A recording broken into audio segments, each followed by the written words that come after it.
Hi hello welcome back to Janu's kitchen.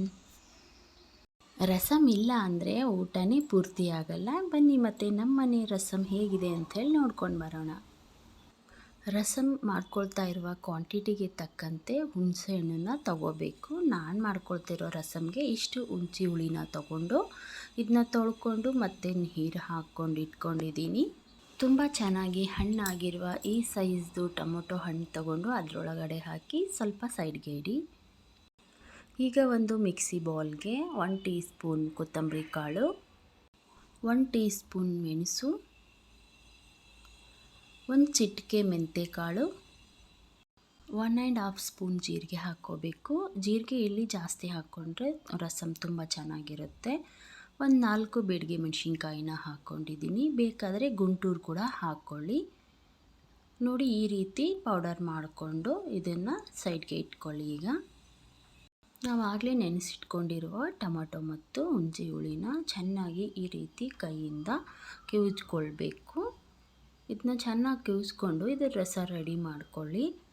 ನೀವು ಬೇಕಾದರೆ ಸಿಪ್ಪೆನ ಉಳಿಸ್ಕೊಳ್ಳಿ, ಇಲ್ಲ ಅಂತಂದರೆ ನೀವು ಸಪ್ರೇಟ್ ಮಾಡಿಕೊಂಡು ರಸನ ಈ ರೀತಿ ರೆಡಿ ಮಾಡ್ಕೊಂಡು ಇಟ್ಕೊಳ್ಳಿ.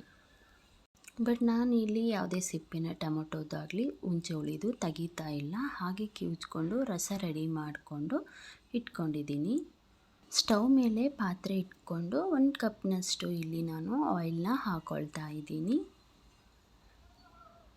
ಇದಕ್ಕೆ ಸ್ವಲ್ಪ ಜೀರಿಗೆ, ಸಾಸಿವೆ ಏನು ಹಾಕ್ತಾ ಇಲ್ಲ, ಸ್ವಲ್ಪ ಜೀರಿಗೆ ಆಪ್ಷನಲ್ಲು. ಇಲ್ಲಾಂದರೆ ಒಣಮೆಣಸಿನ್ಕಾಯಿ ಮತ್ತು ಕರಿಬೇವನ್ನ ಎರಡನ್ನು ಹಾಕ್ಕೊಂಡ್ರು ಓಕೆ. ಆಗಲೇ ಪೇಸ್ಟ್ ಮಾಡಿ ಇಟ್ಕೊಂಡಿರುವ ಮಸಾಲಾನ ಹಾಕ್ಕೊಂಡಿದ್ದೀನಿ. ನೋಡಿ, ಎಲ್ಲದು ನಾನು ಎಷ್ಟು ಮಾಡ್ಕೊಂಡಿದ್ದೆ ಅದಷ್ಟನ್ನು ಇದಕ್ಕೆ ಹಾಕ್ಕೊಂಡಿದ್ದೀನಿ. ಇದು ಹಸಿ ವಾಸನೆ ಹೋಗೋವರೆಗೂ ಚೆನ್ನಾಗಿ ಸ್ವಲ್ಪ ಲೋ ಫ್ಲೇಮಲ್ಲಿಟ್ಟು ಗ್ಯಾಸ್ನ ಫ್ರೈ ಮಾಡ್ಕೊಳ್ಳಿ. ಈ ಮಸಾಲ ಬೇಕಾದರೆ ನೀವು ಜಾಸ್ತಿ ಕ್ವಾಂಟಿಟಿ ಮಾಡಿಟ್ಕೊಂಡು ಡೈಲಿ ರಸಮ್ ಮಾಡಿಕೊಂಡ್ರೆ ಯೂಸ್ ಮಾಡ್ಕೋಬೋದು, ಏನೂ ಆಗಲ್ಲ. ಈಗ ಸ್ವಲ್ಪ ಅರಿಶಿನ ಮತ್ತು ಉಪ್ಪನ್ನು ಹಾಕ್ಕೊಂಡಿದ್ದೀನಿ. ಬಾಡಿಸ್ಕೊಳ್ದೇನೆ ಲೋ ಫ್ಲೇಮಲ್ಲಿ ಇಟ್ಕೊಂಡು ಫ್ರೈ ಮಾಡಿಕೊಳ್ಬೇಕು. ಫ್ರೈ ಆಗಿದೆ. ಇವಾಗ ನಾವು ಆಗಲೇ ರೆಡಿ ಮಾಡಿಟ್ಕೊಂಡಿರುವ ರಸನ ಇದರೊಳಗಡೆ ಹಾಕ್ಕೊಳ್ತಾ ಇದ್ದೀನಿ. ನೀರನ್ನ ನಿಮ್ಗೆ ಎಷ್ಟು ಬೇಕು ನೋಡ್ಕೊಂಡು ಹಾಕ್ಕೊಳ್ಳಿ, ಯಾಕಂದರೆ ಹುಳಿ ಚೆಕ್ ಮಾಡಿ 1 ಟೈಮು ನೋಡಿಕೊಂಡು ಅಡ್ಜಸ್ಟ್ ಮಾಡಿಕೊಂಡು ವಾಟ್ರ್ ಹಾಕ್ಕೊಳ್ಳಿ. ನಂತರ ಸ್ವಲ್ಪ ಮೇಲೆ ಕರಿಬೇವು ಮತ್ತು ಕೊತ್ತಂಬರಿನ ಹಾಕ್ಕೊಳ್ಬೇಕು.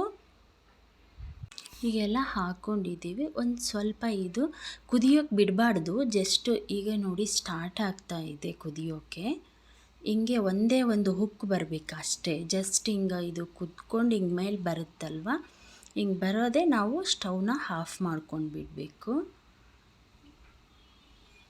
ನೋಡಿ, ಜಸ್ಟ್ ಇಷ್ಟೇ ಆಯ್ತು, ನಮ್ಮ ರಸಮ್ ರೆಡಿಯಾಗಿದೆ. ನಾನು ಸ್ಟವ್ ಆಫ್ ಮಾಡ್ಕೊಂಡಿದ್ದೀನಿ. ನೋಡಿ ಎಷ್ಟು ರುಚಿಯಾಗಿರುತ್ತಂದರೆ, ಹಾಗೆ ರಸಮ್ ರೈಸ್ಗಿಂತ ರಸಮ್ನೇ ಕುಡಿಬೇಕನ್ನಷ್ಟು ರುಚಿ ಕೊಡುತ್ತೆ. ಅಷ್ಟೇ ಪಲ್ಯ ಸಾಂಬಾರಿದ್ರೂ ಕೊನೆಗೆ ರಸಮ್ ಬೇಕೇ ಬೇಕು. ಏನೂ ಇಲ್ಲಾಂದ್ರೂ ಜಸ್ಟ್ ರಸಮಲ್ಲೇ ಊಟ ನಡೆಯುತ್ತೆ.